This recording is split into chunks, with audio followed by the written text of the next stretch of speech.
अरे बघताय काय? तोफाना बत्ती द्या, काढा आवाज, दणाणून उठू द्या, वारणाखोर धडे बसू द्यात पार पन्हाळ्याला, 12 नगारे एकत्र वाजू द्यात, काही काही शिल्लक ठेवू नका.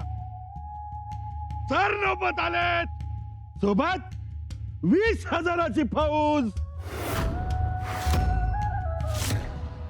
आता कारवाई झाली की 4 चिमटी तपकीर एकदम उडणार. अहो सरनोबत आलेत, कारवाई सुरूच झाली. काय मोरपंत? हो म्हणजे सर नौबत, रायगडाच्या आदेशाला जागून आलात, मी निर्धास्त झालो. चला ठोका बेड्या, करा कैद.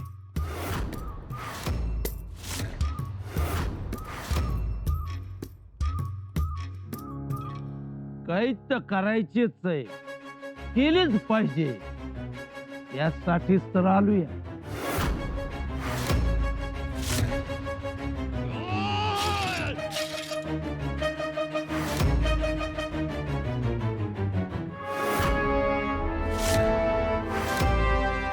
ए पिलांनो, माग हकनाक जीवाला मुकाल. जीव जाईल धन्यासाठी, पण माग हटणार नाही. पण इथं तर इमानदार माणसांची चखांदळ दिसतीया. शेपटाचे गोंड हलताना दिसतातच की. मामासाहेब, हे जे काही बोलतायत त्याला तुमची संमती आहे? समजा कारभार संमतीनच चाललाय, त्यामुळे तुम्हाला काय समजायचं ते समजा.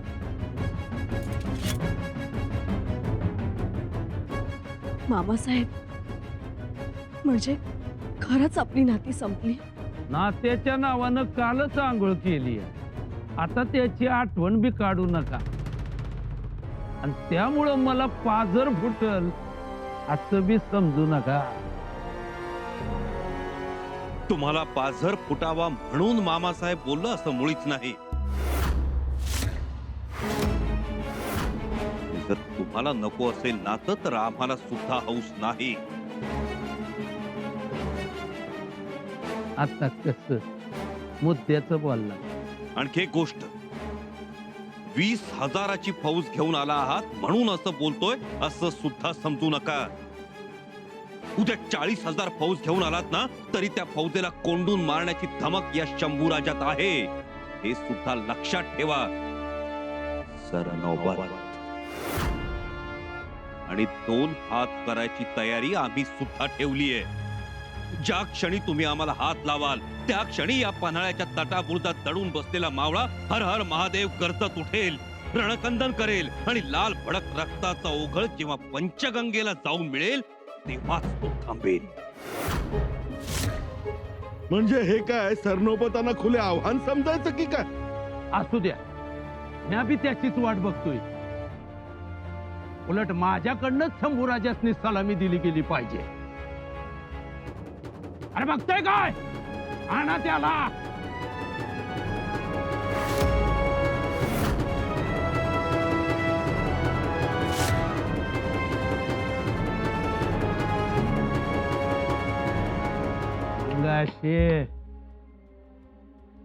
कविराज, होय कविराजच.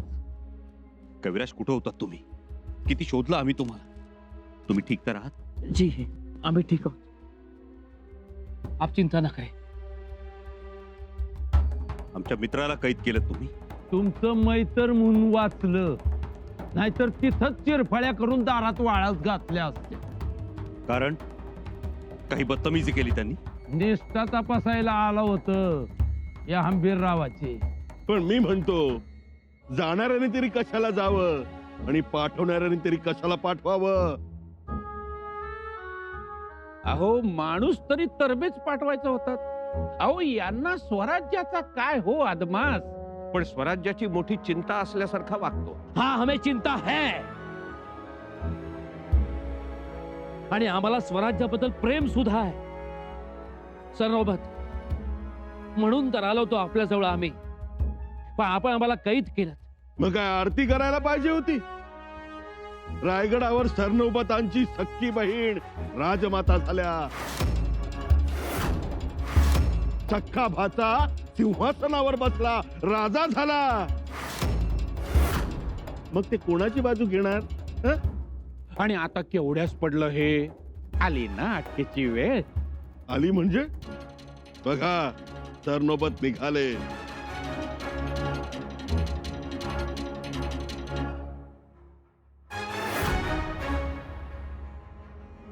मामासाहेब, हंबीर दादा, कर्तव्याच्या आड नाती गोती आणायचे नाहीत. हा स्वराज्याचा दंडक. पहिलं स्वराज्य हित, आधी लगीन कोंडाण्याचं, मग रायवट.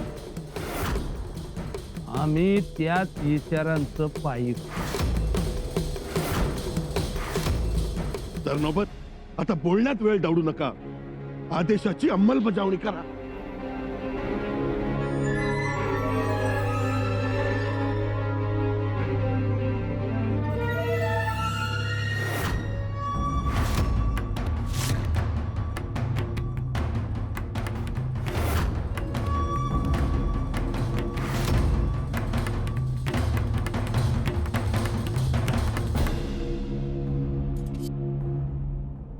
बाळराजेंच्या आयुष्यात जेव्हा जेव्हा महत्वाचे प्रसंग येतील तेव्हा तेव्हा तुम्ही त्यांच्या पाठीशी खंबीरपणे उभे राहाल. मामासाहेब, युवराज, तुम्ही आम्हास मुजरा केलेला आम्हाला आवडत नाही.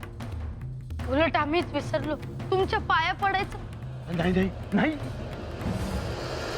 ज्यांची हयात आबासाहेबांच्या सावलीत गेली, ज्यांनी स्वराज्यासाठी आपली काया झिजवली, ते आमचे मामासाहेब. नेहमी पहाडासारखे आमच्या पाठीशी उभे राहिले, ते हंबीर मामा. पण आज ते आले आहेत आम्हाला जेरबंद करायला. करू द्यावं जेरबंद? आपल्या जेरबंद होण्यानं जर स्वराज्याचं भलं होणार असेल तर बेलाशक अटक करू द्यावी.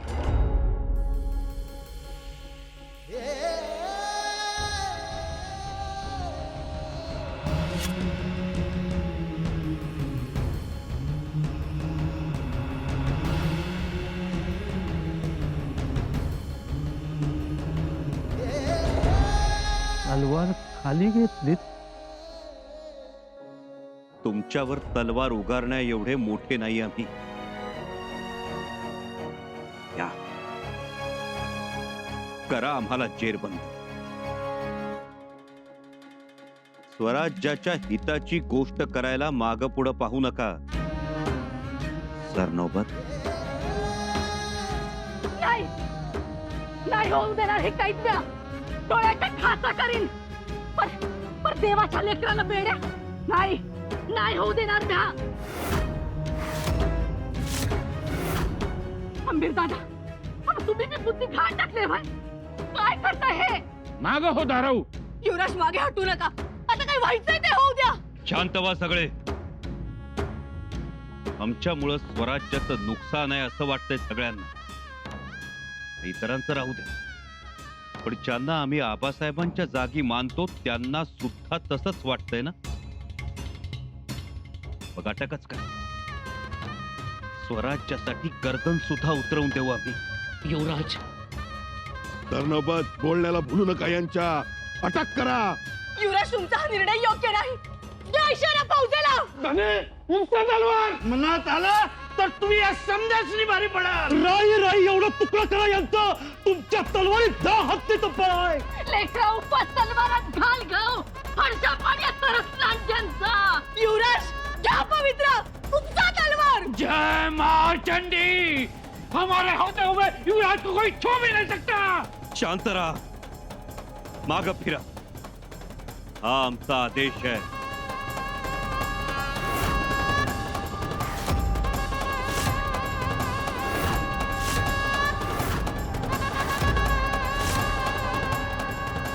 अंबीरराव, वेळ दौडू नका. अटक करा. चला र, अटक.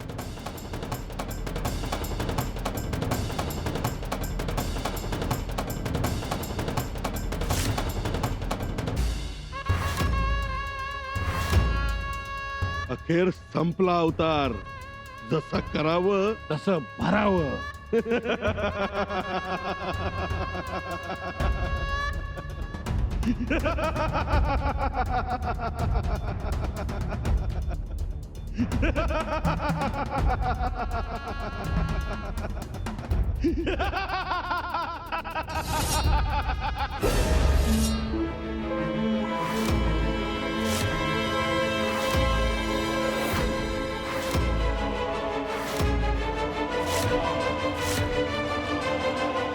सरनोबत, अटक करा रे यांना. हो काय करताय सरनोबत? जेरबान.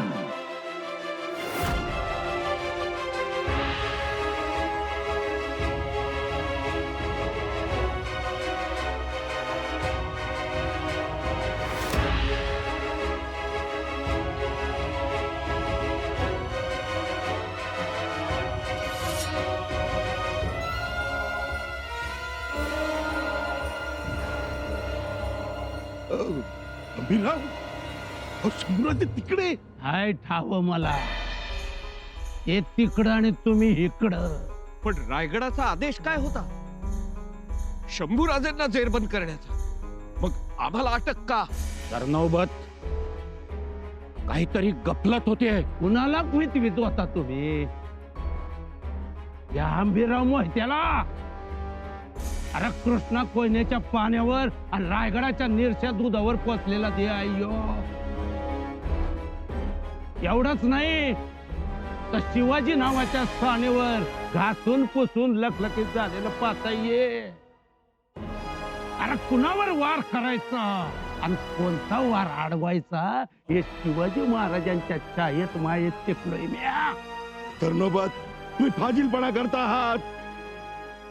फाजीलपणा? अहो म्हणाला होता कर्तव्याच्या आड नातं येणार नाही म्हणून, आणि शेवटी आणलं. मग काय तुला कळणार? ढेकळं कळला आंबीराव मोहिते. मुळात म्या नाती इथं आणलीच नाही. म्या इथं आलोय त्यो स्वराज्याचा सरनोबा मामासाहेब म्हणून नाही. सख्खी बहीण राजमाता आणि सक्का माझा भाचा छत्रपती म्हणून गाजर दाखवलात वैर मला. तळविळ्यातल्या वाड्याच्या दारात नात्यांची नक्षी घातली.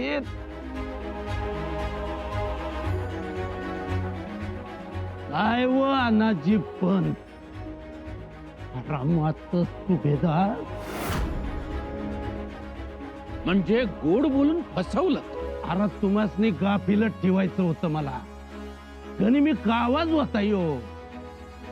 कवी कलशांना मी कैद केलं ते त्यांच्या सुरक्षेसाठी.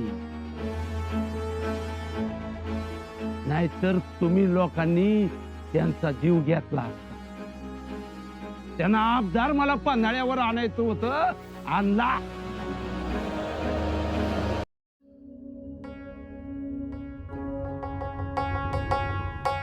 युवराज, या सरनोबताचा तुम्हासने माना समुद्र. या स्वराज्याचा राजा धर्मानं आणि कर्मानं तुम्ही. माझं इमान सदैव तुमच्या पायाशी. सरनोबत, नाही, सरनोबत नाही. सरनोबताचं काम सोपलं. आता मामासाहेब. मामासाहेब,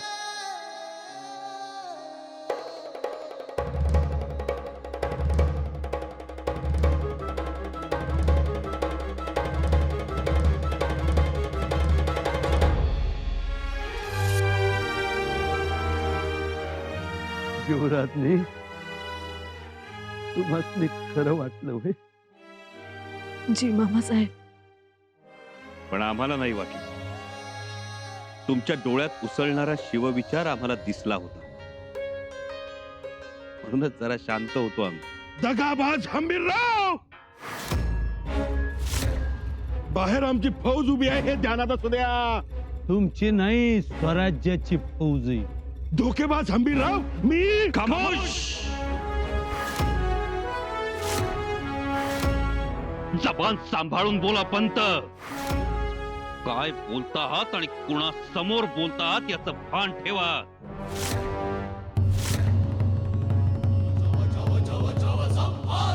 आणि फौजेची भीती कुणाला घालताय? आम्हाला. एक गोष्ट लक्षात ठेवा, या शंभू राजाला हरवेल असं रणांगण भूतलावर नाही आणि आबासाहेबांच्या नंतर आम्हाला रडवेल असं दुःख जगाच्या पाठीवर नाही. म्हणून यापुढं आम्ही ठरवू तेच करू. आणि कसल्या नादात आहात? कुणासमोर आदेशांची कागदी घोडी नाचवता आहात? कुणाचा आदेश? तुमच्या बाळराजांचा आदेश की खोट्या खलित्यांचा आदेश? कशासाठी अनाजी पंत देवाच्या गाभाऱ्यात हा तमाशा उभा केला?